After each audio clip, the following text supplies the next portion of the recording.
இந்த அமர்வுடைய தலைப்பு வந்து தமிழ் சிறுகதை வரலாற்றில் தலித்துகள். ரொம்ப ஒரு முக்கியமான ஒரு டாபிக் இது. ஓவராலாக தமிழ் இலக்கிய வரலாற்றில் தலித்துகளோட ரெப்ரசன்டேஷன், தலித்துகளோட போர்ட்ரேல் பற்றி ரொம்ப முக்கியமான ரைட்டர் பேச போகிறாரு. அவர் நெறியாள்கை செய்யக்கூடிய ரைட்டர் வந்து சாத்தூர் மற்றும் சிவகாசி சுற்றுவட்டார கரிசல் நிலப்பரப்பு, உழைக்கும் மக்கள், பட்டாசு ஆலை விபத்துகள் மற்றும் கிராமப்புற சூழலை மையமாக கொண்ட கதைகளை எழுதுபவர் எழுத்தாளர் எஸ் காமராஜ் அவர்களை உங்களுடைய கரவொலிகளுடன் மேடை கழிக்கிறோம். நன்றி. அவர் யார்கிட்ட விவாதிக்க போகிறார் அப்படின்னா, தமிழில் எழுதி வரும் மிக முக்கியமான இலக்கிய ஆளுமை, சிறுகதை ஆசிரியர், களப்பணியாளர், மாற்றுக்கல்வியாளர், அறிவொளி திட்ட ஒருங்கிணைப்பாளர், அறிவொளி புத்தகங்களின் ஆசிரியர், தமிழ்நாடு முற்போக்கு எழுத்தாளர் சங்கத்தின் மதிப்புறு தலைவர், தமிழ் முற்போக்கு இலக்கிய அழைகளில் குறிப்பிடத்தக்க படைப்பாளிகள் ஒருவர், வெயிலோடு போய் பூ வெயிலோடு போய் பூ வெயிலோடு போய் என்கிற பெயரில் அவர் எழுதிய பூ என்கிற சிறுகதை படமாகியது. இத்திரைப்படத்திற்காக தமிழக அரசின் 2008 வருடத்தின் சிறந்த கதாசிரியர் விருதினை பெற்றார். 1978 ஆண்டு தமிழ்நாடு முற்போக்கு எழுத்தாளர் கலைஞர்கள் சங்கத்தில் உறுப்பினராக இணைந்து பல்வேறு பொறுப்புகளை வகித்து மாநில செயலாளராக, தலைவராக பணியாற்றி தற்போது மதிப்புறு தலைவராக தொடரும் இவர் தமிழ் சிறுகதை தடகங்கள் என்கிற பெயரில் வெளியிட்ட சிறுகதைக்காக 2025 ஆண்டு சாகித்ய அகாடமி விருதை பெற்றார். எழுத்தாளர் சா. தமிழ்ச்செல்வன் அவர்களை உங்களுடைய கரவொலியுடன் மேடை கழிக்கிறோம்.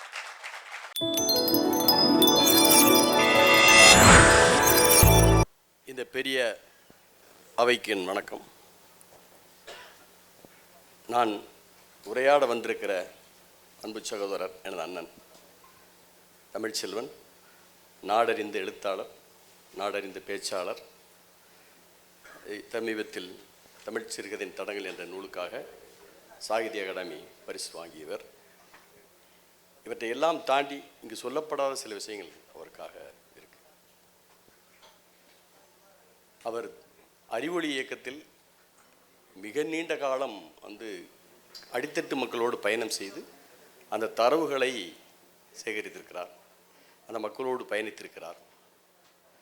அவருடைய வாழ்வியல், அவங்க குடும்பம் எல்லோருடைய எழுத்தாளர்களையும் அரவணைத்து போகிற குடும்பமாக இருந்தது.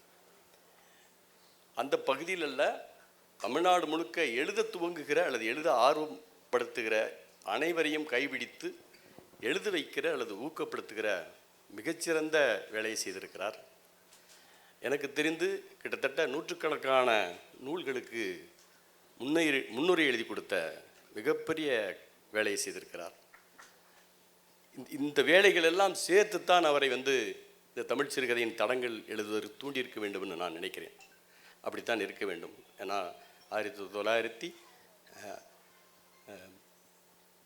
1900 தொடங்கி இன்னைக்கு எழுதிக்கிட்டு இருக்கிற புதிய எழுத்தாளர்கள் வரைக்குமான தொடர்பு அவர்கிட்ட அந்த கண்ணி விழாமல் இருக்கிறது.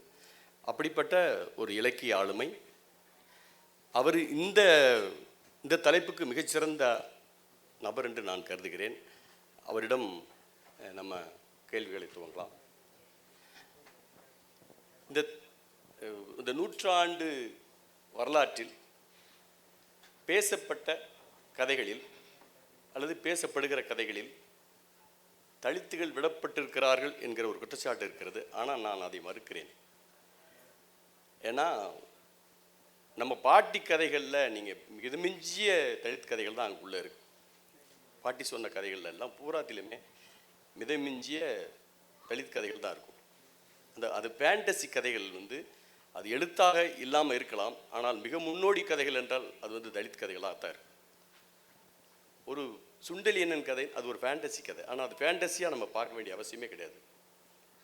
அந்த சுண்டலியா என்னன்னா இருக்கிறவன் ஒரு வண்ணார் சமூகத்தை சேர்ந்தது. அந்த வண்ணார் சமூகத்தை சேர்ந்த ஒருதை அரசி மேலே முகம் கொள்கிறான். அவர்களுக்கான தொடர்பு இருக்குது. அந்த அரசனிடமிருந்து அவன் தப்பிப்பதற்காக சுண்டலி ரூபம் கொள்கிறான் அப்படிங்கிற கதை அந்த ஒரு ஃபேண்டசி அது மிக முக்கியமான தலித் கதையாக நான் பார்க்கிறேன். இதுபோல் நீங்கள் வழிநெடுக எல்லா புலங்கு கதைகளிலும் பாடற்கதைகளிலும் தலித் கதைகள் இருந்திருக்கிறது. அது எழுத்து வடிவில் இல்லை, எழுதுவதற்கான வாய்ப்பில்லை. ஆனால் எழுதுவதற்கான வாய்ப்பு பெற்றவர்கள் அதை வழிவிடவில்லை. அப்படிங்கிற இந்த முன்னுரையோடு தலித்துக்களுக்கான இடம் எங்கிருந்து ஆரம்பிக்கிறது இந்த சிறுகதை வரலாற்றில்? அனைவருக்கும் என்னுடைய பணிவான வணக்கம்.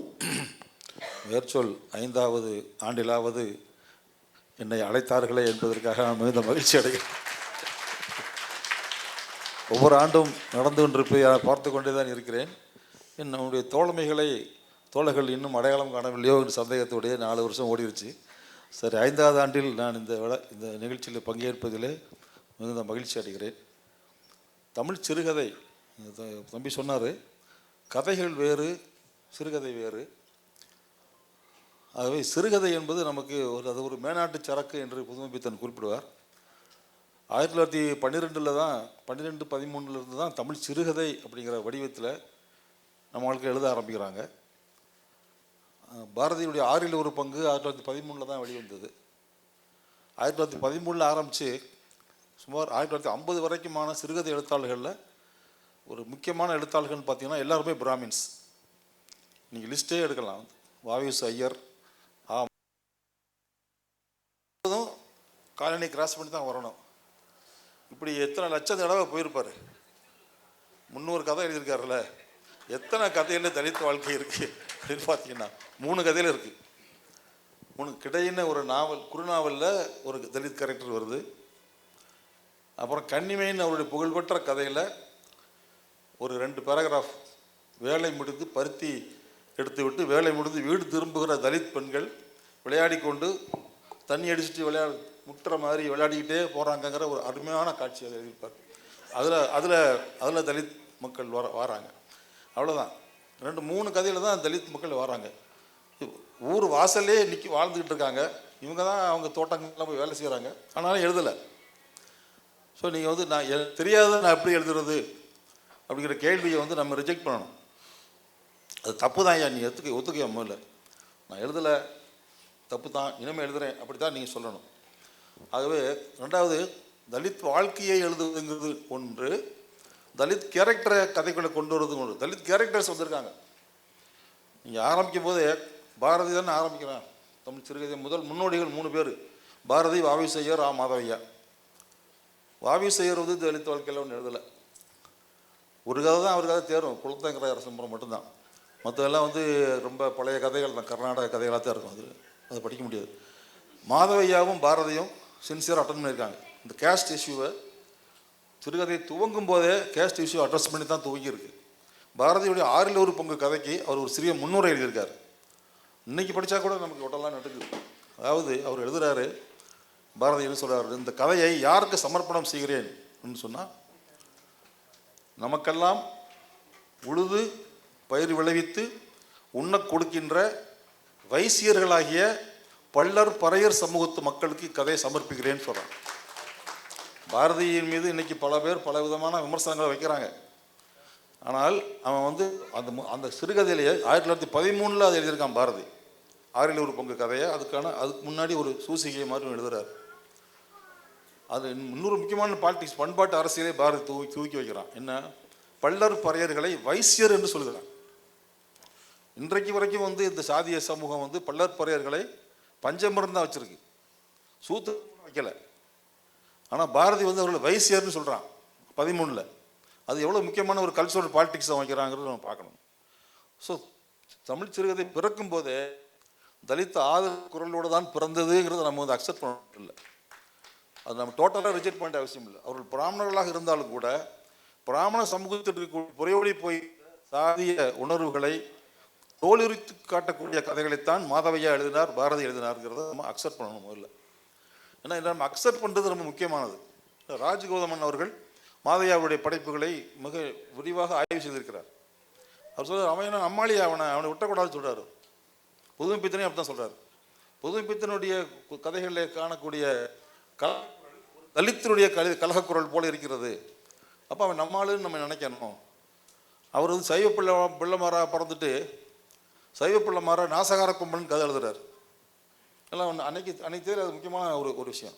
அந்த நாசகார கும்பல் கதையில் தான் முதலாக ஒரு தலித்தினுடைய ஒடுக்கப்பட்ட ஒரு சாதியை பிறந்த ஒருவருடைய எதிர்ப்பு குரல் அழுத்தமாக பதிவாயிருக்கு நாசகார கும்பல் கதையில். புதிய நந்தன் அப்படிங்கிற பாரதியாருடைய கதை மிக பிரமாதமான கதை. அந்த கதை நடக்கிற இடமே ஆதனூர். ஆதனூர் என்பது நம்முடைய நந்தன் பிறந்த ஊர். நந்தன் பிறந்த ஊரில் நடக்கக்கூடிய ஒரு கதை. ஒரு தலித்து, அவர் தலித்தினுடைய அவர் பண்ணையில் விழா வாங்குறாரு. ஐயர் பண்ணையார் அடிச்சு போடுறாரு. அடிச்சு போட்டு அந்த பறையாருடைய கண் பார்வை போய் அவருடைய மகன் ஒரு பையன் இருக்கான், மகள் ஒருத்தி இருக்கா. மகனை வந்து ஒரு கிறிஸ்தவ பாதிரியார் வந்து நான் படிக்க வச்சு அவனை பெரிய ஆளாக்குறேன்னு கூப்பிட்டு போயிடுறாரு. இன்னும் அந்த அந்த 30களில் எழுதுகிறான் புதுமைப்பித்தன். 30களில் கிறிஸ்டியானிட்டி உள்ளே வருது. தலித் மக்களுக்கான கல்வியில் துவக்க புள்ளிகளில் கிறிஸ்டியானிட்டிக்கு ஒரு முக்கியமான ரோல் இருக்குங்கிறது நமக்கெல்லாம் தெரியும். கூப்பிட்டு போகிறார், அவர் வீட்டில் வச்சு படிக்க வைக்கிறார். இந்த பண்ணாருக்கு ஒரு பையன் இருக்கான், அவன் சென்னையில் போய் படிக்க போகிறான். அவன் அங்கே போய் காந்தியவாதியாக மாறி சத்தியாகிரகத்துக்கு போய்கிட்டு இருக்கான். இந்த தலித்தோட பையனை கிறிஸ்டிய பாதிரியார் அவனை படிக்க வைக்கிறாரு. அந்த பாதிரியாருக்கு ஒரு பொண்ணு இருக்கா. அவர் வீட்டில் இருந்து படிக்கும்போது அவங்க 2 ஒரு லவ் உருவாயிருது. இந்த பறையர் சமூகத்து பையனுக்கும் அந்த கிறிஸ்தவ அவர் ஹைவே வேளாளராக இருந்து கிறிஸ்தவர் ஆனவர். அவர் ஊர் புறம் போய் சொல்கிறார்ல கிறிஸ்தவத்தில் ஜாதி கிடையாதுன்னு சொல்கிறாரா, அதை உண்மைன்னு நம்பி காதலிச்சிட்டாங்க. இதெல்லாம் அந்த கதையில் புதுமைப்பித்தன் எழுதுறாரு. அப்போ என்ன செய்வார் பாதிரியார், பரநாய உனக்கு ஏன் பொண்ணு கேட்குதான்னு இடுப்பில் மிதிச்சு வெளியே தெரியார், தெருவில் போட்டுருவார். அவன் அப்படி தெருவில் காதல் தோல்வி அடைஞ்சு பைத்தியமாகி அலைஞ்சு அப்படியே ஈவர பெரியாருடைய இயக்கத்தை போய் சேர்ந்துடுறான். ஒரு சிறுகதைக்குள்ளே இம்பிட்டு மேட்டரை வச்சுருக்காரு புதுமைப்பித்தன். அவன் போய் அவங்க சேர்ந்தோன்னா தோழர் நரசிங்கம்னு பேரை மாற்றிடுறாரு. அப்புறம் ஊருக்குள்ளே வந்து பிறந்த ஊருக்கு வராரு. சத்தியாகிரகி ஆகி மாதிரி பண்டியாருடைய பையனும் ஊருக்கு வரான். ஏன்னா காந்தி ஊருக்கு வராரு, கதைக்குள்ளே காந்தியும் வராரு. காந்தியை வந்து ட்ரெயினில் வராரு. அவரை எங்கள் ஊருக்கு வந்து 5 நிமிஷம் நீங்கள் பேசணும்னு இவர் இந்த பண்ணையாருடைய மகன் கேட்டதுனால வராரு. பண்ணையாருக்கு என்ன, ஐயர் பண்ணையாருக்கு என்னன்னா, பையன் இப்படி வந்து காந்தி கூட போயிட்டானே, காந்தி ஒன்றா நம்பர் சனாதன விரோதியாச்சே, நாம் வந்து சனாதனத்தினுடைய இதை குறைக்கிறதுக்கு தானே இந்த காந்தி பாடுபட்டு இருக்கான். அவனை நம்ம ஊரில் வச்சு அவனை மடக்கி கேள்வி கேட்டோம்னா பையன் முன்னாடி காந்தியை தோக்கடிச்சிட்டா பையன் நம்ம கூட வந்துடுவான்லன்னு இவர் ஒரு ஆசை காத்திருக்காரு. எல்லாரும் காந்திக்காக காத்திருக்காங்க. ரயில் வருது. இந்த கண் குருடா போன அந்த பறையர் அவர் நடந்து போகிறாரு. அந்த ட்ரெயின் எதுக்கு வருது தெரியாமல் போயிட்டுருக்காரு. அப்போ வந்து இந்த நரசிங்கம் தோழர் ஆகிட்ட அவருடைய மகனும் இந்த ஐயர் வீட்டு பையன், அந்த ஐயர் வீட்டு பையன் இடையில அந்த பறையர் சமூகத்துக்காரருடைய மகளை வந்து பாலியல் உறவு கொண்டு பிரச்சனை ஆயிடுது. அதில் வந்து கல்யாணம் பண்ணி வச்சுருக்கேன், நான் கல்யாணம் பண்ணி கேட்குறாரு. அவர் ஐயோ சாமி இது தப்பு, சாமிக்கு அடுக்காதுன்னு சொல்கிறார். இப்போ அது ரயிலில் போகிறத பார்த்து 2 பேரும் ஓடி போய் காப்பாற்ற போகிறாங்க. யாரும் மருமகன் கொட்டேஷனில். அப்போ போகிறாங்க, ட்ரெயின் வந்து அடிச்சிருது. 3 பேரும் அடிபட்டு செத்துடுறாங்க. கதை அப்படி தான் முடிக்கிறார். அடிபட்டு செத்தாச்சுன்னா 3 பேருடைய ரத்தமும் ஒன்றாய் கலந்தது அப்படி எழுதுறாரு. அதோட முடிக்கல புதுமைப்பித்தன், ஒன்றாய்த்தான் இருந்தது, ஒன்றாய் கலந்தது, ஒன்றாய்த்தான் இருந்தது அப்படின்னு எழுதுறாரு. இப்போ 4 இருந்தால் எழுதுவேன், அதுக்கு 100 வரி போட்டு ஒன்றாய்த்தானே இருக்கும் அப்படின்னு இருக்கலாம். அது நம்ம இப்போ எழுதுகிற ரைட்டர்ஸுக்கு தானே இந்த கான்சியஸ்லாம் வந்திருக்கு. ஸோ அன்னைக்கு அந்த கான்சியஸ்லாம் வராத காலத்திலேயே சிறுகதையில் இப்படிலாம் எழுதியிருக்காங்க. இப்போ புதுமைப்பித்தன் எழுதியிருக்காரு இதெல்லாம் இருக்கு. ஆனால் இந்த கும்பகோணம் ரைட்டர்ஸ் இருக்காங்க பாருங்க, எனக்கு அவங்க மேலே ரொம்ப நாளாக காண்டு இருக்கு.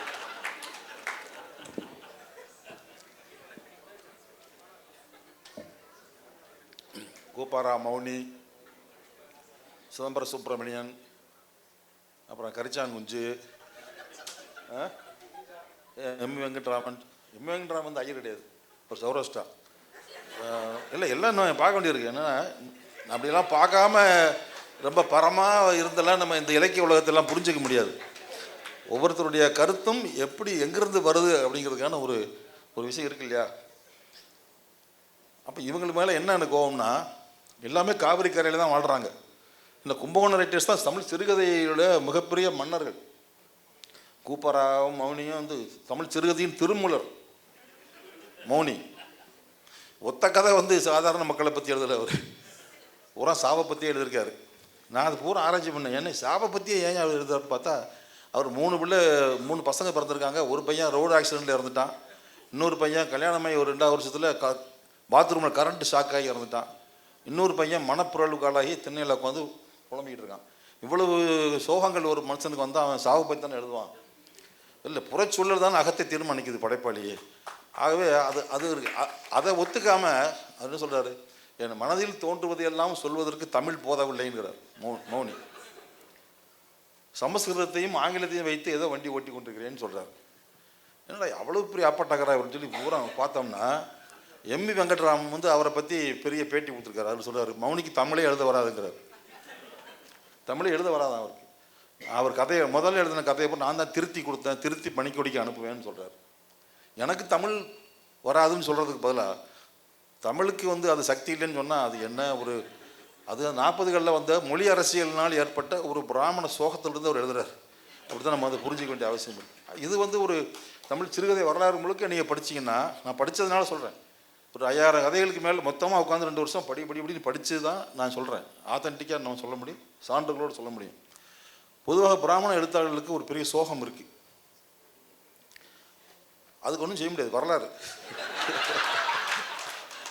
ஏன்னா அசோகமித்திரன் பேட்டி கொடுக்குறாரு, நாங்கள்லாம் பாவப்பட்டவங்க, பாதிக்கப்பட்டவங்கன்னு பேட்டி கொடுக்குறாரு. சுந்தர ராமசாமி பேதைன்னு ஒரு கதையை எழுதுறாரு. அதில் வரக்கூடிய பிராமண இளைஞன் வந்து ஊனமுற்றவனாக வருவார், கம்பூனிட்டு வருவார். அது சிம்பாலிக்காக சொல்கிறாரு, நாங்கள்லாம் ஊனமுற்றவர்கள் ஆக்கிட்டீங்க இந்த சமூகம் அப்படின்னு சொல்கிறார். கரிச்சான் குஞ்சு நேரடியாகவே சொல்கிறார், நாங்கள்லாம் இந்த சமூகத்துக்கு ஒன்றும் செய்யலையா, நல்ல சகுனம் தானான்னு கரிச்சான் குஞ்சு கதை இருக்கு, போய் படித்து பாருங்கள். பக்கா பாலிடிக்ஸ். அவங்கெல்லாம் எழுதுனா பாலிடிக்ஸு, அதெல்லாம் இலக்கியமாக. நாங்கள் எழுதினோம்னா இடதுசாரிகள் பிரச்சாரம் பண்ணுறோம், தலித்துகள் பிரச்சாரம் பண்ணுறான், திராவிட இயக்கத்தார் கதை எழுதுனா அது பிரச்சாரம்னு சொல்கிறாங்க. அப்பட்டமான பிரச்சாரம் கரிச்சான் குஞ்சினுடைய அது நல்ல சகுனம் தானாங்கிறது. இது ஒரு 75-25ன்னு இருந்தது, 60-40ன்னு மாற்றினாங்க. அப்போ கூட நாங்கள் கோச்சிக்கிட்டோமா அப்படின்னு கதையில் எழுதுறாரு. அது என்ன 75-25 தெரியுமா? பண்ணையாருக்கு 75%, குத்தகை விவசாயிக்கு 25%. உழுது பயிரிடுறவன் குத்தகை விவசாயி, அவன் 20% எடுத்துக்கணும் விளைச்சலில். 70% வந்து பண்ணையாருக்கு கொடுத்துடணுங்கிறது ஏற்கனவே இருந்த நடைமுறை. அது செங்கோடி இயக்கம் போராடி குத்தகை விவசாயிகள் பாதுகாப்பு சட்டம் 1952 வருது. அதில் 60-40 அது மாறுது. 60% கொடுத்தா போதுன்னு வருது. அது பண்ணையாருக்கு பாதிப்பு தானே இல்லையா? இந்த பாதிப்புக்காக மனம் வருந்தி மணிக்கொடியில் தலையங்கம்லாம் எழுதுகிறாங்க. அதுதான் நம்ம தமிழ் சிறுகதைக்கு மிகப்பெரிய முன்னோடியான இதழ் மணிக்கொடி. எல்லாம் பார்த்துக்குங்க. ஸோ இதெல்லாம் இருக்குது. இதுக்கு நடுவில் வந்து பார்த்திங்கன்னா இந்த கும்பகோணம் ரைட்டர்ஸில் ஒரே ஒரு எழுத்தாளர் கூப்பா ராஜகோபாலன் ஒருத்தர் வந்து பண்ணை செங்கான்னு ஒரு கதை எழுதியிருக்காரு. அந்த கதையில் அந்த பண்ணை செங்கான்கிறவன் யாருன்னா அவர் பறச்செங்கான், அவர் பறையர் சமூகத்தை சேர்ந்தவர். அடிமை பயல்கிற கதை. 2 கதையில் வந்து அவர் பறையர் சமூகத்து கதாபாத்திரங்களை கொண்டு வர்றார். கும்பகோணம் ரைட்டர்ஸ் யாருமே இந்த டச்சே பண்ணாத கூப்பாரா டச் பண்ணியிருக்காரு. அவருக்கு ஒரு ரெட் சல்யூட் வந்து நம்ம கொடுக்கணும். ஏன்னு சொல்கிறேன்னா, எல்லா கதையும் படித்தா தான் அது தெரியுது. கூப்பாரான்னா அவர் ஆண் பெண் உறவை பற்றி எழுதியவர், பெண் மனதை அவ்வளோ நுட்பமாக எழுதியவர், இப்படியே ஒரு கதையை ஓடிட்டாங்க. பூரா கதையும் படித்தா தெரியுது அவர் பண்ணைச்சங்கான் கதையை அவர் எழுதியிருக்காருங்கிறத நம்ம அக்செப்ட் பண்ணணும். நமக்கு வந்து வந்திருக்கிற சிறுகதைகளில் தலித் வாழ்க்கையை சொல்லாமல் விட்டுருக்கலாம், தலித் கேரக்டரே சொல்லாமல் கூட விட்டுருக்கலாம். சாதிக்கு எதிராக எழுதியிருந்தாங்கன்னா நம்ம கூட சேர்த்துக்க வேண்டியதான். ஏன்னா நாம் வைக்கிற எல்லைக்கு எல்லாரும் வந்துடுவாங்கன்னு எதிர்பார்க்க முடியாது இல்லையா? ஸோ நம்ம போகிற பாதையில் எவ்வளோ தூரத்துக்கு வருவாங்களோ அவ்வளோ தூரத்துக்கு கூப்பிட்டு வேண்டியதான். அவங்க சில பேர் பாதி வரைக்கும் வருவாங்க, போயிடுவாங்க, கொஞ்சம் தூரம் வருவாங்க, போயிடுவாங்க. சில பேர் நம்ம பக்கம் திரும்புவாங்க, அப்படி நின்றுவாங்க. இப்படி பல டைப்பில் இருக்காங்க. ஸோ அது எல்லாத்தையும் ஒருங்கிணைத்து கொண்டு போக வேண்டியதான். All in unity against Dalit oppression அப்படிங்கிற ஒரு ஸ்டாண்ட் பாயிண்ட்டுக்கு நம்ம இருந்து தான் இந்த தமிழ் சிறுகதை வரலாற்றை பார்க்க வேண்டிய அவசியம் இருக்குங்கிறத நான் சொல்ல விரும்புகிறேன். அண்ணா கிட்டத்தட்ட 15 கட்டுரை தொகுப்பில் எழுதியிருக்கிறாங்க. அதில் ஆண்கள் சமைப்போது அதனினும் இனிது அப்படிங்கிற ஒரு கட்டுரை இருக்குது. அது நக்களும் நையாண்டியும் எல்லனும் இது இன்னைக்கு இந்த பேச்சு இருக்குல்ல, இந்த பேச்சுக்கு இணையான எழுத்து அப்படி இருக்கும். அதுபோல் அதில் மிக முக்கியமாக கவனிக்கப்பட வேண்டிய ஒரு புத்தகம் இருக்குது, நான் பேச விரும்புகிறேன். உலக புகழ்பெற்ற இலக்கிய ஆளுமைகள் பற்றியான அந்த பதிவுகளில் மிக முக்கியமான ஒரு வரி இருக்குது. ரெய்ரோக்காரோட கணவர் ரிவேரோ வந்து சோவியத்துக்கு அழைக்கப்படுகிறார். அவங்க சிண்டிகேட் அமைக்கிறாங்க. அந்த சிண்டிகேட் ஒரு பிரகடனம் பண்ணுது. அந்த பிரகடனத்தில் நாங்கள் இந்த தேசத்தின் ஒடுக்கப்பட்ட மக்களின் பக்கம்தான் நிற்கிறோம், கலை செயல்பாடுகளில் சமூகமயமாக்குவதே எங்களின் லட்சியம், தன்னை முன்னிறுத்தும் அழகியலை தகர்த்தெறிய விரும்புகிறோம், அதீத அறிவாளித்தனங்களிலிருந்து வெளியாகும் மேட்டிமைத்தனத்தையும் அந்த அழகியலையும் நாங்கள் கேள்விக்குள்ளாக்குகிறோம் அப்படிங்கிற ஒரு வரியை சேர்க்கிறாங்க. இது மிக முக்கியமான வரின்னு நான் நினைக்கிறேன். ஏன்னா அண்ணன் பேசின விஷயங்கள்லேருந்து ஒரு விஷயம் சொல்ல வேண்டியிருக்குது. தலித் கதைகள் அல்லது பிரச்சார கதைகள் அல்லது இடதுசாரி கதைகள்லாம் பிரச்சார கதைகள் இருக்குது, அதில் அழகியல் இல்லைன்னு ஒரு பெரிய குற்றச்சாட்டு இருக்குது. அதனால தான் வந்து இது நிற்குது அது நிற்கலைங்கிற மாதிரியான ஒரு வாதம் இருக்குது. ஆனால் இவர் அதை முற்றிலும் ஒற்றை வரியில் நிராகரிக்க இருக்கிறார். நாங்கள் வந்து எங்கள் மக்களுடைய வாழ்க்கையோடு நாங்கள் இரண்டரை கலந்துருக்கிறோம். நாங்கள் வந்து அழகியல்ங்கிறது வந்து நாங்கள் இடது காலால் நாங்கள் எட்டி மிதிக்கிறோம் என்று சொல்கிறார் ரிவேரோ. அப்படி பார்த்தா 40களிலே எழுத துவங்கிய தமிழ் மொழி பேசப்படவில்லை. எப்படி அயோத்திதாசர் 2000 ஆண்டுகளுக்கு பிறகுதான் இந்த புற உலகத்திற்கு வெளிச்சம் போட்டு காட்டப்படாரோ, அதே மாதிரி இன்னமும் இந்த தமிழ் கதைகளுக்கு பெருங்கொடை அளித்த தமிழ் மொழி பேசப்படவில்லை. அவர் தொடாததுக்கு எதுவுமே கிடையாது. காவியம் படைச்சிருக்கிறார், சிறுகதைகள் கிட்டத்தட்ட 40 கதைகள் எழுதியிருக்கிறாரு, நாவல்கள் எழுதியிருக்கிறார், சிறார் இலக்கியத்தில் பாடல்கள் எழுதியிருக்கிறாரு. அப்போ இவ்வளவு செய்துவிட்டு அவர் ஒரு இடதுசாரியாகவும் இனங்கொண்டு கொள்ளப்படவில்லை, ஒரு தலித்தாகவும் இனங்கொண்டு கொள்ளவில்லை என்கிற ஒரு மிகப்பெரிய கேள்வியும் குற்றச்சாட்டும் இருக்கிறது. அதற்கு உங்கள் பதில்? இல்லை, நான் சார்ந்திருக்கக்கூடிய தமிழ்நாடு முற்போக்கு எழுத்தாளர் கலைஞர் சங்கத்தினுடைய 50 ஆளுமைகளில் அவர் ஒருத்தர். பாரதி, பாரதிதாசன், பட்டுக்கோட்டை, பால சரஸ்வதி, தமிழ் வழி 5 பேர் தான் எங்களுடைய முன்னோடிகள் என்று நாங்கள் பிரகடனம் செய்திருக்கிறோம். அவங்க 5 பேர் படத்தை போட்டு தான் எங்களுடைய எல்லா பேனர்ஸும் இருக்கும்.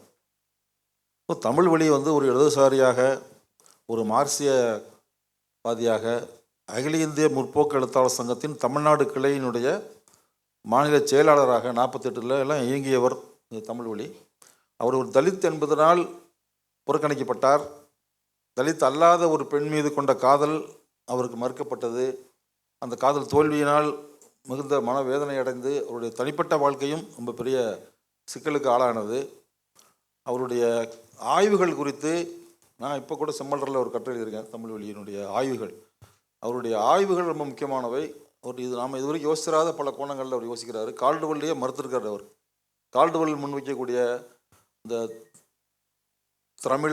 திராவிட அப்படி இருந்து தான் தமிழன்னு தமிழ் வந்திருக்கணும்னு அவர் சொல்கிறத, தமிழ் வழி அப்படி ஏன் சொல்கிறீங்க, தமிழ்லேருந்து திராவிட தமிழை அப்படி போச்சுன்னு சொல்லுங்கள், ஏன்னா தமிழ் ரொம்ப காலமாக இருந்துகிட்டு இருக்குல்லன்னு ஒரு கவுண்டர் பாயிண்ட்டை வைக்கிறார். அப்படிலாம் ரொம்ப நுட்பமாக ஒரிஜினலான ஒரு ஆய்வாளராக அவர் இருந்திருக்கிறார் என்பதும் வரலாறு.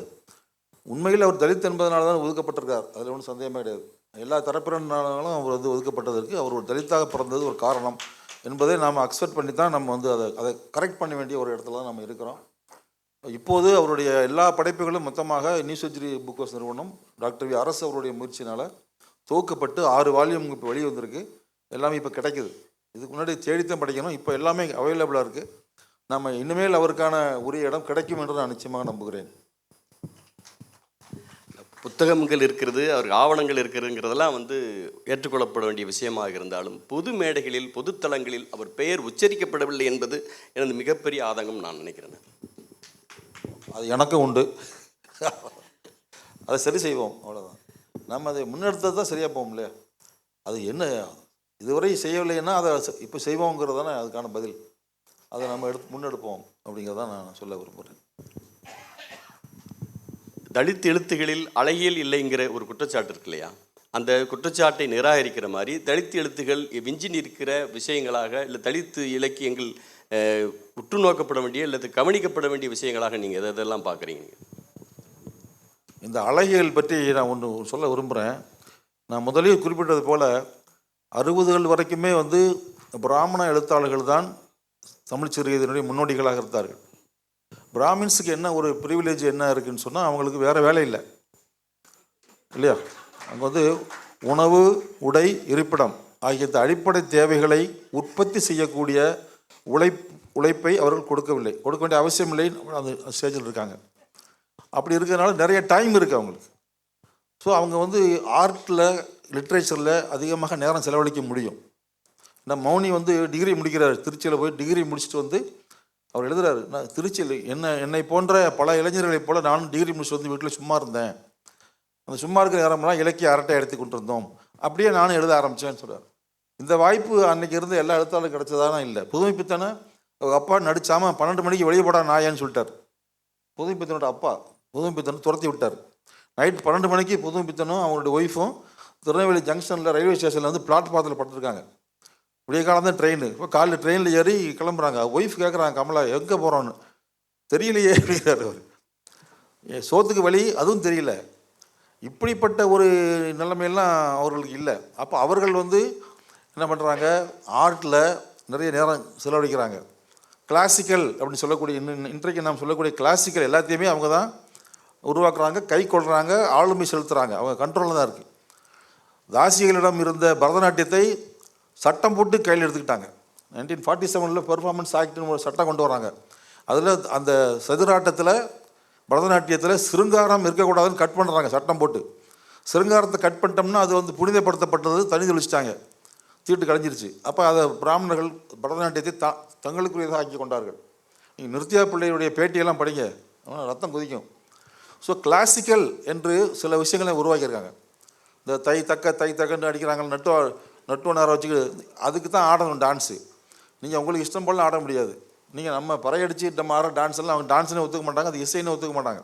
அந்த தை தக்க அவங்க செட் பண்ண மாதிரி கிளாசிக்கல்னு ஷூட் பண்ணி மக்களிடம் இருந்த கலையை அவர் தங்களுடையதாக ஆக்கி கொண்டதை போல தமிழ் சிறுகதைகளுக்கான அழகியலையும் இவர்கள் செட் பண்ணி விட்டார்களோன்னு ஒரு ஸ்ட்ராங் டவுட் எனக்கு இருக்குது.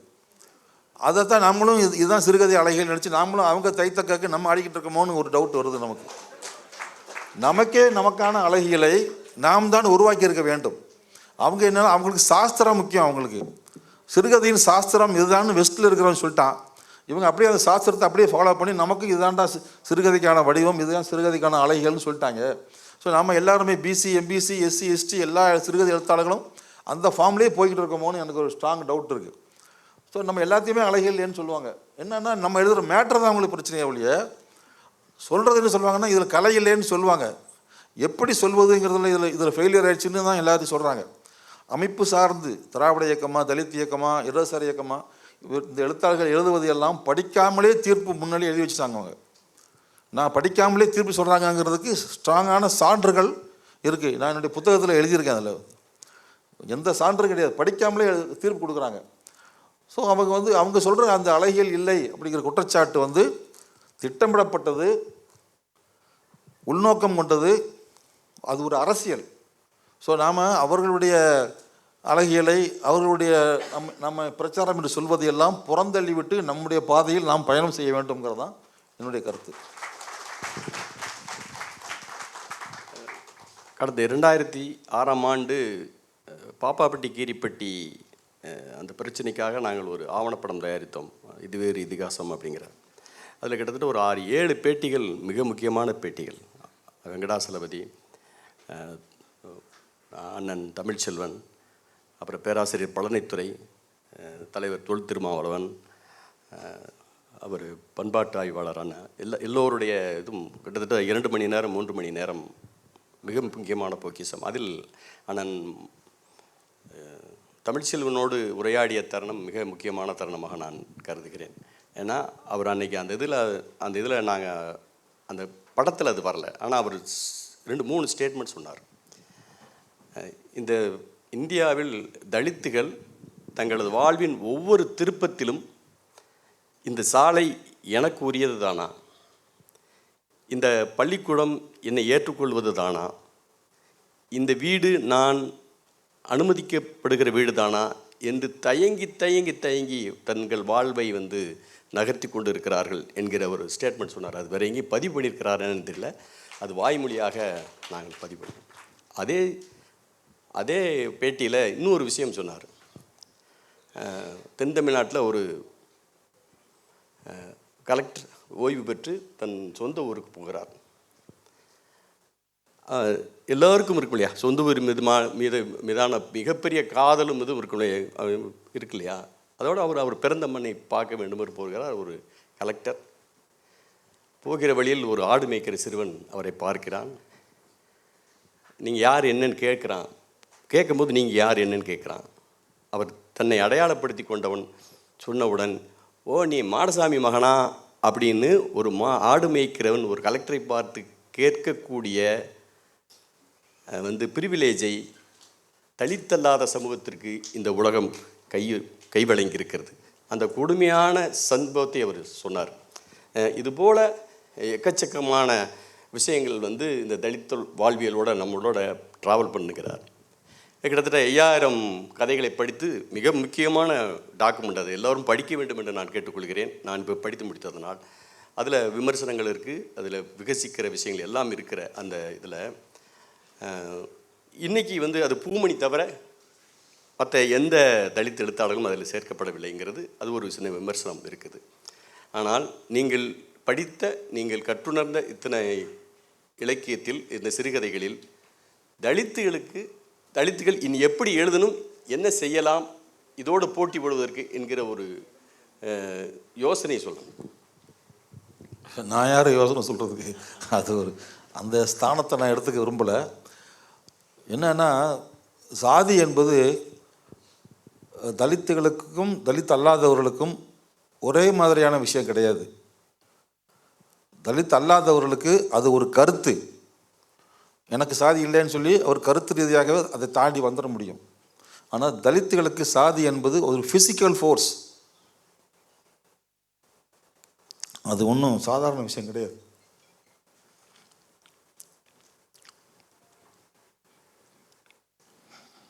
அதை நான் என்னோட சிறு வயதிலிருந்து அதை பார்த்துக்கிட்டே தான் இருக்கேன் நான். அது ஒரு ஃபிசிக்கல் ஃபோர்ஸ். அதாவது ஜீவா சொல்கிறது போல் தெரு மறிச்சான் மாதிரி அவங்களுக்கு வாழ்க்கையை மறித்து கொண்டிருக்கிறது. ஸோ அவங்க கருத்தியல் ரீதியாக தலித் மக்கள் ஜாதியை விட்டு தாண்டியெல்லாம் வர முடியாது. அவங்க அதுக்குள்ளே தான் இருக்காங்க. அதுக்குள்ளே இருந்தாகணும். அதை தாண்டுறதுக்கான ஃபிசிக்கலான ஃபைட்டை நடத்தி தான் ஆகணும். ஆகவே தலித் அல்லாதவர்கள் சொல்லக்கூடிய பாதையில், கலையிலேயோ இலக்கியத்திலேயோ தலித் மக்கள் பயணிக்க வேண்டிய அவசியம் இல்லை. அதை நிராகரித்து செல்லுங்கள் என்பதுதான் நான் சொல்லக்கூடிய காரணம் தான். அதை எவ்வளோக்கு எவ்வளோ நிராகரித்து நாம் நமக்கேயான அழகியலை உருவாக்குகிறோமோ அதுதான் நாம் போக வேண்டிய பாதைன்னு நினைக்கிறேன்.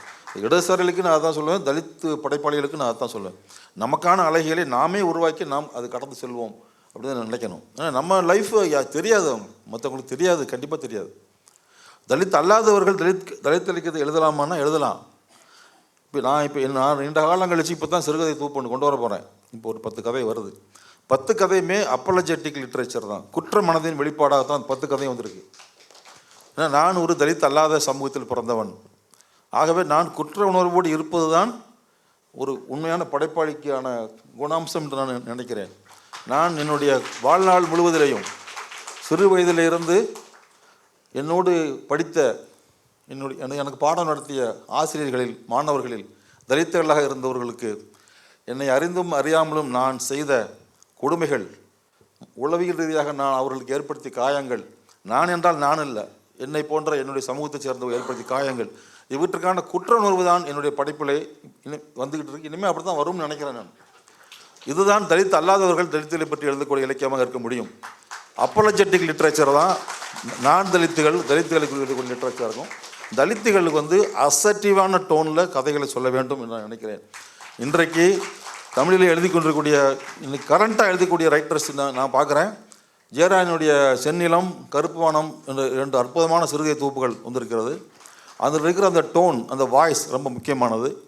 அதே போல் பிரகாஷ் என்று ஒரு புதிய இளைஞர் எழுதி கொண்டிருக்கிறார். வாப்புதுப்பட்டியிலிருந்து, ராஜ்கோதனுடைய ஊரிலிருந்து.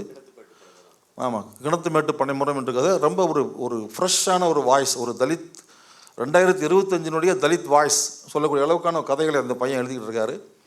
ஸோ இதெல்லாம் அதே போல் ஆதவன் தீட்சண்யானுடைய பகடி எப்படி வருது? பகடியினுடைய உச்சத்தில் கதைகள் இருக்குது. ஆதவன் தீட்சண்யா கதை எப்படி, ஏன் அந்த பகடி வருதுன்னா, இப்போ உடனடியாக தலித் அப்ரஷனை நிறுத்த முடியாது, வாய்ப்பு இருக்குது. அதுக்கு அப்ரஷன் நடந்துக்கிட்டே இருக்குது. பல விதமான வடிவங்களில், பல விதமான பரிமாணங்களில் நடந்து கொண்டே இருக்குது. அதை நம்ம ஸ்டாப் பண்ண முடியாது. ஆனால் அதுக்கு எதிராக குரல் கொடுக்கலாம், போராடலாம், அணிதிரட்டலாம், அதெல்லாம் நடக்கலாம். உடனடியாக அதுக்கு ரிலீஃப் கிடையாது. அப்போது என்ன ஆகுது, அந்த ரிலீஃப் இல்லைங்கிற ஒரு மனப்பான்மையை நமக்கு ஒரு விரக்தியை ஏற்படுத்துகிறது. அது ஒரு விதமான ஒரு டிஜெக்ஷனை ஏற்படுத்துது. அதிலிருந்து என்ன வருது, ஒரு படைப்பாளியாக இருக்கிறவன் இந்த சமூகத்தை, ஒட்டப்புத சமூகத்தை சட்டையராக, அதை பகடியாக அதை பற்றி பேச ஆரம்பிக்கிறான், நக்கல் பண்ண ஆரம்பிக்கிறான், அந்த சமூகத்தை நக்கல் பண்ண ஆரம்பிக்கிறான். ஸோ ஒரு தலித் ரைட்டர் நக்கலாக எழுதுவது என்பது அவனுடைய இன்றைய இந்த சூழல் உருவாக்கி இருக்கக்கூடிய ஒரு உளவியல். இதெல்லாம் தான் நாம் கைக்கொள்ள வேண்டிய பாதை என்று நான் நினைக்கிறேன்.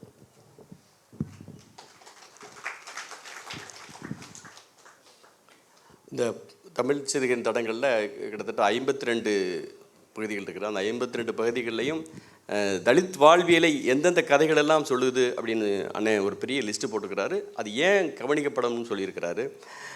அதில் கந்தர்வனோட சனிப்பணம் மிக முக்கியமான கதைன்னு நான் கருதுகிறேன்.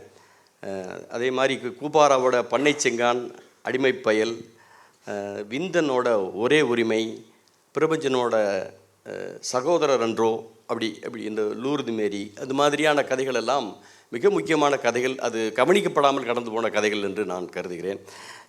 ஆனால் எனக்கு இருக்கிற கேள்வி என்னென்னா, பொதுவாக தலித் இலக்கியம்னா அழுகாட்சியாக இருக்குது, கஷ்டங்களை மட்டும் பேசுது. அந்த மக்கள்கிட்ட இருக்கிற அந்த ஜோவியலான அவங்களுடைய கொண்டாட்டமான மனநிலை, அவங்க இந்த கஷ்டங்களை நகர்த்துவதற்காக அவர்கள் கைக்கொள்கிற பகடிகளையும் அல்லது இந்த சந்தோஷமான விளையாட்டுகளையும் இந்த மாதிரியான விஷயங்களையும் போதிய அளவு பேசப்பட்டிருக்கிறதா, பேசணுமா?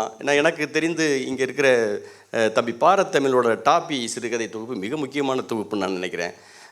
ஏற்கனவே வந்த தம்பி இன்னொரு கதைகள் இருக்குது. இந்த மாதிரியான கதைகள் எதிர்த்து அடிக்கிற அல்லது அந்த தலித் சமூகத்தில் இருக்கிற மேன்மைகளை பேசக்கூடிய கதைகள் ரொம்ப வந்திருக்கான்னா எனக்கு அதில் ரொம்ப வரலன்னு தான் நினைக்கிறேன். ஏன்னா உலகம் தழுவிய ஜனநாயகத்தன்மையையும் உலகம் தழுவிய புரட்சிகளையும் உலகம் தழுவிய பொதுத்தன்மையும் ஆதி பொது உடைமையும் கை கொண்டிருக்கிற ஒரு சமூகமாக நான் தலித் சமூகத்தை நான் பார்க்குறேன். எந்த இடத்திலும் ஒரு குழுவாக அறம் பெறலாமல் நகர்கிற இதாக பார்க்குறேன். தங்களுடைய சுய லாபத்திற்காக ஒரு அறத்தை விட்டு கொடுக்காத குழுவாக, தனிநபர்களில் விட்டு கொடுக்காத குழுவாக இருக்கிற தன்மையெல்லாம் பார்க்குறேன். இது மாதிரியான இந்த விழுமியங்களை இதுவரைக்கும் கதைகள் பேசியிருக்கிறதா, பேசணுமா? இல்லை, இதை பாமா பிரமாமாக பேசியிருக்காங்க. பாமானுடைய கதைகளில் ரொம்ப அற்புதமாக வெளிப்பட்டிருக்கு. தலித் மக்களுடைய வாழ்வியல், அவருடைய கொண்டாட்டங்கள், அவர்களுக்கு இடையில் இருக்கக்கூடிய மிகப்பெரிய சந்தோஷங்கள், இதெல்லாம் பாமாவுடைய சிறுகதைகளையும் சரி நாவல்களையும் சரி ரொம்ப பிரமாதமாக வெளிப்பட்டிருக்கு. தொடர்ந்து இப்போ அபிமானியண்டி கதைகளில் கொண்டாட்டங்கள் அதிகமாக பார்க்க முடியல. பாமா கதையில் பார்க்குற அளவுக்கு நான் அதை பார்க்க முடியல. பட் சீரியஸாக இது அழகை பிரியனுடைய கதைகள்லையும் நம்ம அதை பார்க்க முடியும். இது வரணும், நிறையா வரணும். நம்ம அது நீளம் செய்ய வேண்டிய வேலையே அதுதான், முக்கியமான வேலை அதுதான். ஏன்னா பண்பாட்டு அரசியலைத்தான் நீளம் முன்னெடுக்க வேண்டும், அதுதான் எடுத்துக்கொண்டு இருக்கிறார்கள். அந்த பாலிடிக்ஸ் இருக்குல்ல, வெளியே இருக்கிற பாலிடிக்ஸு, அதுக்கு ஆள் நிறைய பேர் இருக்காங்க. இதை செய்யத்தான் ஆள் இன்றைக்கி. பண்பாட்டு அரசியலில் முன்னெடுக்கத்தான் இன்றைக்கி ஆள் கிடையாது. இதெல்லாம் அடையாளம் கண்டு இந்த இளம் படைப்பாளிகளெல்லாம் அடையாளம் கண்டு அவர்களுக்கான சில மாதிரி பெண் படைப்பாளிகளை கண்டிப்பாக ஒரு கை கொடுத்து தூக்குவது என்பது அவசியம். ஏன்னா அவங்க ஒரு மிகப்பெரிய சூழலுக்குள்ள இருக்காங்க. சாதி ஒடுக்குமுறை, அதோடு ஒரு ஆணாதிக்க சமூகம், இதுக்குள்ளே சிக்கியிருக்காங்க பெண்கள். ஸோ அவங்க அவங்க தாங்களாகவே எந்திரிச்சு எழுதிடுவாங்க அப்படின்னா நம்ம எதிர்பார்க்க முடியாது. நம்மளே பண்ணியிருக்கோம். விருதுநகர் மாவட்டத்தில் நம்ம தொடர்ந்து பண்ணிகிட்டு இருக்கோம். பெண்கள் ஒரு 35 பேர் வந்தாங்க கேம்புக்கு. மாதம் கேம்ப் நடத்திட்டே இருந்தோம். ஒரு 17 பேர் எழுத ஆரம்பிச்சிருக்காங்க. ஸோ அவங்களுக்கு அவங்க வெள்ளத்தில் இருக்காங்க, தண்ணிக்குள்ளே வெள்ளத்தில் போய்கிட்டு இருக்காங்க. இந்த ஆணாதிக்க சமூகங்கள் வெள்ளம் எழுதிட்டு போயிட்டு இருக்கும்போது யாராவது ஒருத்தர் கை கொடுத்து தூக்கணும். ஒரு தனிநபரோ அல்லது ஒரு இயக்கமோ கை கொடுத்து தூக்க வேண்டிய ஒரு அவசியம் இருக்குது. ஏன்னா இது முன்னாடி வந்தவங்க அப்படி தான். வைம கோதநாயகி அம்மாவை சொல்லுவாங்க எல்லாரும். அவங்க தான் தமிழில் முதல்ல எழுதிய பெண் எழுத்தாளர் வைம கோதநாயகி அம்மா. ஜெகன்மோகினி பத்திரிகை நடத்தினாங்க. அவங்க மாமனார் சப்போர்ட் பண்ணார், அவங்க ஹஸ்பண்ட் சப்போர்ட் பண்ணாங்க. அதனால் அவங்க எதிர்த்து வெளியே வந்தாங்க. ஒரு சப்போர்ட் தேவை. ஏன்னா நார்மலாக நிற்கல இல்லை அவங்க ஒரு இதற்கு அமுக்கப்பட்டிருக்காங்க. அச்சமடம் நாணம் பயிர்ப்பு கண்ட இளவெல்லாம் உள்ளே வச்சு அமைக்க வச்சுருக்காங்க. ஸோ அவங்களையெல்லாம் வெளியே எடுப்பதற்கு ஒரு கரம் தேவைப்படுகிறது. அந்த கரமாக நீங்கள் இருக்கணும், நானும் இருக்கணும், நீளம் இருக்கணும், அது தேவை இருக்குது. அதே போல் நாம் இளம் தலித் எழுத்தாளர்கள் வந்தாங்கன்னா அவர்களுக்கும் நாம் இந்த மாதிரியான கேம்ப்ஸ் எல்லாம் நடத்தி அது ஒரு நீண்டகால தொடர்ச்சியான ஒரு கனவுகளோடு இயக்கமாக நாம் அதை செய்ய வேண்டிய ஒரு அவசியம் இருக்குது. அங்கே தான் அமைப்புகள், இயக்கங்கள் தேவைப்படுது. நம்ம அது செஞ்சோம்னா இன்னும் நிறைய தலித் கல்ச்சரினுடைய கொண்டாட்டங்கள் இதெல்லாம் வெளியே வரும். அது தலித் கல்ச்சர் அப்படிங்கிறது ஒரு சிங்கிள் கிடையாது, அது நமக்கு தெரியும். அதுவே வெரைட்டியாக இருக்குது. எதுவுமே சிங்கிள் கிடையாது இந்தியாவில். Diversity to the core. எங்கே எடுத்தாலும் அது டைவர்சிட்டி தான் இருக்குது. நீ கரிசல் இலக்கியம்னு பேசுகிறாங்க. கரிசல் வட்டாரம் எல்லா இடத்துலையும் ஒரே மாதிரியாக இருக்குது. கரிசல் வட்டாரம் சங்கரன் கோவில் பக்கம் வேறு மாதிரி இருக்குது, கோயில்பட்டி வேறு மாதிரி இருக்குது, ஜெயபிரகாசம் ஏரியா அது சுத்தம் வேறையாக இருக்குது. ஸோ ரொம்ப டைவர்ஸான ஒரு கண்ட்ரியில் நம்ம வாழ்ந்துக்கிட்டு இருக்கிறோம். ஸோ தலித் லிட்ரேச்சரும் ஒரு சிங்கிள் டோனாக ஒரு சிங்கிள் அடையாளத்தோடு மட்டும் இருக்க முடியாது. அதுவும் டைவர்ஸாக தான் இருக்க முடியும். அதையும் நம்ம அக்செப்ட் பண்ணக்கூடிய ஒரு திறந்த மனதோடு நம்ம அதை அப்ரோச் பண்ணணும்னு நினைக்கிறேன். நம்ம கலாச்சாரத்தில் ஆண்கள் சமையல் செய்கிறதுங்கிறது மிகப்பெரிய கொடூரமான விஷயம். நான் சின்ன குழந்தைகளெல்லாம் பார்த்துருக்குறேன். யாராச்சும் ஆண்கள் கிராமங்களில் சமையல் பண்ணாங்கன்னா அவனை பொண்டுக செட்டிமாங்க. கேள்விப்பட்டீங்களா? பொண்டுக செட்டிமாங்க. அவர் கிட்டத்தட்ட ஒரு திருநங்கைக்கான பேராக அதை மாற்றுவாங்க. வீட்டு வேலை செய்தாலோ இல்லை சமையல் செய்தாலோ ஆண்களை பொண்டுக செட்டின்னு சொல்லுவாங்க. ஆனால் அப்படி அப்படி சொல்லுவாங்க. ஆனால் அதையெல்லாம் வந்து பண்பாட்டு ரீதியாக மடைமாற்றுகிற மிக முக்கியமான வேலையை அண்ணன் செஞ்சுருக்கிறார். நீங்கள் எப்போ வீட்டுக்கு போனாலும், அண்ணன் வீட்டுக்கு போனான்னா அண்ணி உட்காந்துருப்பாங்க, அவர் தான் சமையல் பண்ணுவார். அவர் சமையல் பண்ணுவார். சமையல் பண்ணுகிறதுனால இல்லை, அந்த சமையல் பண்ணுகிற வேலையை அந்த உலகம் முழுதும் விஸ்தரிக்க வேண்டும் என்று அவருடைய எழுத்திலும் பேச்சிலும் எல்லா இடத்துலையும் வந்து பேசிக்கிட்டே இருப்பார். எல்லா இடத்துலையும் நீங்கள் எந்த பேச்சு எடுத்தாலும் அந்த சமையல்களை, ஆண்கள் சமையல் செய்ய வேண்டிய நிர்பந்தத்தை, கட்டாயத்தை வந்து வலியுறுத்தாமல்லாம் இருக்கிறதே கிடையாது. அது அது அப்படி செய்யும்போது இன்னொரு வாசல் திறந்துடும். நான் போயிட்டு அளவில் பார்த்தீங்கன்னா நீங்கள் பாமா, சிவகாமி, இன்றைக்கி அண்ணன் ஜெயராணியை சொல்கிறாங்க. ரொம்ப ரொம்ப லிஸ்ட்டு ரொம்ப கம்மியாக இருக்குது. அப்போ இப்போ பெண் எழுத்தாளர்கள், அதிலும் பெண் தலித் எழுத்தாளர்கள் எமர்ஜி ஆகி வர வேண்டிய அவசியம் இருக்கிறது. எனக்கு சமீபத்தில் 3 பேருடைய எழுத்துக்களை நான் படித்தேன். பிரிம்யா கிராஸ்வின், அப்புறம் ரம்யா அருண்ராயன், அமுதா ஆர்த்தின்னு 3 பெண் எழுத்தாளர்கள். 3 பேரும் கடல்புறத்து பரதவ அந்த அந்த வாழ்வையை புது டோனில் ரொம்ப எரோட்டிக்காகவும் இல்லாமல், ரொம்ப சப்டிலாகவும் இல்லாமல், ஒரு புது டோனில் சொல்கிற முக்கியமான எழுத்தாளர்கள். அவங்கள நீங்கள் வாசிக்கணும்னு நான் கேட்டுக்கிறேன். அதே மாதிரியான ஒரு எழுச்சியை, ஒரு பெண்கள் சார்ந்து, தலித் பெண்கள் சார்ந்து ஒரு எழுச்சியை உருவாக்குவதற்கான சாத்தியம் இருக்கிறதா? நீங்கள் என்ன நினைக்கிறீங்க? ஒரு விஷயத்தை முதல்ல சொல்கிறேன். ஏன் ஆண்கள் சமைக்கணும் அப்படின்னு சொன்னால், இந்த உலகத்தில் எத்தனையோ ஜீவராசிகள் இருக்குது. எல்லா ஜீவராசிகளுமே தனக்கான உணவை தானே தான் தேடிக்கொள்கிறது, தானே தான் தயாரிக்கிறது. மரம், செடி, கொடிகள் கூட தனக்கான உணவை ஒளிச்சேர்க்கையின் மூலமாக தானே தான் தயாரிக்குது. பறவைகள் தானே தான் தேடுது, எல்லாம் தேடுது. தன்னுடைய சோத்துக்காக இன்னொருத்தரை சார்ந்து இருக்கக்கூடிய ஒரே உயிரினம்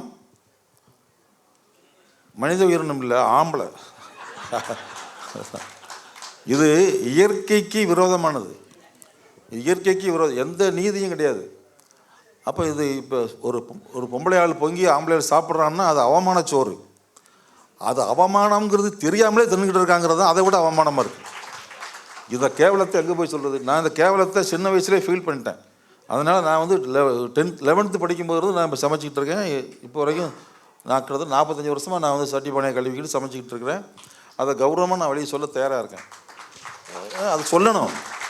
ஏன்னா இப்போ நான் சமைக்கிறேன்னு சொன்னால் இப்போ எங்கள் சங்கத்தில் இருக்கிறவங்கெல்லாம் சமைக்க ஆரம்பிச்சிட்டாங்க, ஆண்கள். அப்படியே பரவும். இப்போ நான் சொல்கிறத விட மு.க. ஸ்டாலின் சொன்னார்னா திமுகவில் கொஞ்சம் பேர் சமைப்பான் இல்லையா? நான் சமைக்கிறேன்னு சொல்லி பெரிய எம்ஜிஆர் சொல்லியிருந்தாருன்னா நிறைய பேர் சமைச்சிருப்பாங்க. இல்லை இப்போ திருமாவளவன் நான் தோழர் சொன்னார்னா அங்கிட்டு ஒரு செட்டு சமைக்க ஆரம்பிப்பாங்க. இப்படி ஆண் தலைவர்கள் எல்லாருமே வீட்டில் சமைக்கிற மாதிரி, அம்மி அரைக்கிற மாதிரி ஃபோட்டோ எடுத்து போடுங்க. எல்லா தலைவர்களுமே மைக் பிடிச்ச மாதிரியே ஃபோட்டோ போட்டுக்கிட்டு இருந்தீங்கன்னா என்ன மாற்றம் வரும்? கரண்டி பிடிச்ச மாதிரி ஒரு ஃபோட்டோ போடுங்க, இல்லை ஒரு சட்டியை கிண்டுற மாதிரி ஒரு ஃபோட்டோ போடுங்க. சமூகத்தில் மாற்றம்ங்கிறது எப்படி தான் வரும்? ஆம்பளை அடுப்படிகளை போகாமல் பொம்பளையை எப்படி அதை பொது வழிக்கு கூட்டு வருவேன்? ப்ராக்டிக்கலாக யோசிக்கணும் நம்ம வந்து. ஏன்னா எப்படி தான் வெளியே வருவாங்க? இல்லை, என் ஒய்ஃப் வந்து என்னை விட அதிகம் படித்தவங்க, என்னோட அதிக சம்பளம் வாங்கினாங்க, இப்போ என்னை விட அதிக பென்ஷன் வாங்கிட்டு இருக்காங்க. ஆனால் அவங்களுக்குன்னு எங்கள் வீட்டில் தனியாக ஒரு ரீடிங் ரூம் கிடையாது. எனக்கு இருக்குது, நான் ரைட்டர் இல்லையா, அதனால் எனக்கு ஒரு ரூம் இருக்குது, என்னை சுற்றி புஸ்தகம் இருக்குது, அதை நான் செல்ஃபி எடுத்து போடுவேன். எல்லோரும் ஃபேஸ்புக்கில் ஆன்லாம் போடுவாங்க, அதெல்லாம் இருக்குது. ஆனால் அதெல்லாம் என் ஒய்ஃபுக்கு இல்லை. ஏன் இல்லை? என்னோட அதிகம் படித்தவங்க, ஆனால் அவங்களுக்கு ஏன் ஒரு ரீடிங் ரூம் இல்லை? நம்ம மைண்ட்லேயே பெண்கள் இல்லை, ஆண்களுடைய மைண்ட்லேயே கான்சியஸ்லேயே இல்லை, பெண்கள் இல்லை. வீடு கட்டினா அந்த சட்டையை தொங்க போடுறதுக்கு ஹேங்கர் சுவரில் முறுக்குறாங்க, அது எல்லா வீட்லையும் இருக்குது. எந்த வீட்டுக்கு போனாலும் இந்த பெண்கள் சேரியை அவுத்து போடுறதுக்கு ஒரு ஏற்பாடு இருக்கா? கிடையாது. என்னென்னா அந்த வீடு கட்டுறவன் ஆம்பளைங்கிறதுனால அவனுக்கு அந்த கான்சியஸ்லேயே இல்லை. நம்ம பெண்களோட தான் வாழ்ந்துக்கிட்டு இருக்கிறோம், ஆனால் நாம் அந்த பெண்களை பற்றியான எந்த ஒரு கான்சியஸும் நம்ம தலையில் இல்லை. இதை வந்து நம்ம பெருக்குமாறால் பெருக்கி தான் தள்ளணும் மைண்டை. ஸோ இதெல்லாம் செய்ய ஆரம்பித்தோம்னா எழுச்சி வரும். நீ எழுந்து வா பெண்ணேன்னா எங்கேருந்து வருவா? அடுப்படியில் நான் கரண்டி ஜோரமாக இருக்கும்போது எப்படி தான் வர முடியும்? நீ வானா வெளியே வரேன்னு தான் நான் சொல்லாமல் சொல்லிகிட்டு இருக்கேன். இதுதான் நம்ம வந்து அக்செப்ட் பண்ண வேண்டிய ஒரு முக்கியமான விஷயம். ஸோ செய்ய வேண்டியதை செய்யாமல் நாம் வெறும் பேச்சாக பேசிக்கிட்டு இருக்கோம், அதுதான் ஒன்றும் நடக்க மாட்டேங்குதுங்கிறது தான் கவலைக்குரிய விஷயமா இருக்குது.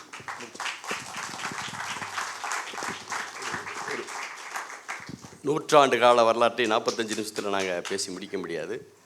ஆனாலும் அண்ணன் லைவ்லியாக சிரிக்க பேசியிருக்கிறாரு. கடைசியாக 2 வார்த்தை சொல்லிவிட்டு நான் முடிக்கிறேன். அதான் இந்த உலகத்தில் எவ்வளவோ புரட்சிகள் நடந்துக்கிட்டே வந்துடுது. இந்த அரங்கம் கூட ஒரு இது ஒரு ஒரு எலைட். நான் ஸ்ரீதர கணேசனுக்கோ எனக்கோ பாண்டிய கண்ணனுக்கோ இங்கே இருக்கிற எழுத்தாளர்களுக்கோ வேறு வேறு மேடைகள் கிடைக்கும். ஆனால் மேடை கிடைக்காத ஒரு பகுதியினர் இருக்கிறாங்க. அவர்களெல்லாம் மேடையேற்றுகிற நிகழ்வாக அந்த மார்கழியில் மக்கள் இசையை நான் பார்க்கிறேன். 90களின் இறுதியில் தொடங்கிய கலையிலைக்கு இரவு மேடைகளில் ஒரு 5 நிமிஷம் 10 நிமிஷம் கொடுப்போம் அந்த கலைஞர்களுக்கு. அது அது ஒரு பெரிய ஓப்பனிங் தான். ஆனாலும் அவளை நாங்கள் சாட்டிஸ்ஃபை பண்ண முடியும். கிருஷ்ணகுமார் பேச இருக்கிறாரு, அண்ணன் பேச இருக்கிறாரு, முடியும் நாங்கள் அவளை இறக்கி விடுவோம். அவங்களுக்கான உரிய மரியாதையெல்லாம் கொடுக்கல. ஆனால் அவர்களுக்கு கொடுக்கப்பட வேண்டிய சகல மரியாதைகளோடும் அவர்களை மேடையேற்றி ஒரு எதிர் கலாச்சாரத்தை, எதிர் பண்பாட்டு புரட்சியை நடத்துகிற அந்த மார்கழியின் மக்கள் இசை இந்த மேடையை விட மிகச்சிறந்த மேடை என்று நான் சொல்கிறேன். ஆமாம், அப்படியான பண்பாட்டு தளங்களை விரிவு செய்கிற வேலைகளுக்கு இந்த அரங்கம் ஒரு ரிசோர்ஸாக இருக்கணும். அதுக்கான ரிசோர்ஸு, அதுக்கான வழிகாட்டுதலை, அதுக்கான அறிவுரைகளை, முன்னெடுப்புகளை இந்த அரங்கம் சொல்ல வேண்டும். அது தொடர்ந்து நிகழ வேண்டும் என்று கேட்டுக்கொண்டு இந்த நிகழ்வுக்கு எங்களுக்கு வாய்ப்பளித்த அனைவருக்கும் நன்றி கூறி விடைபெறுகிறோம்.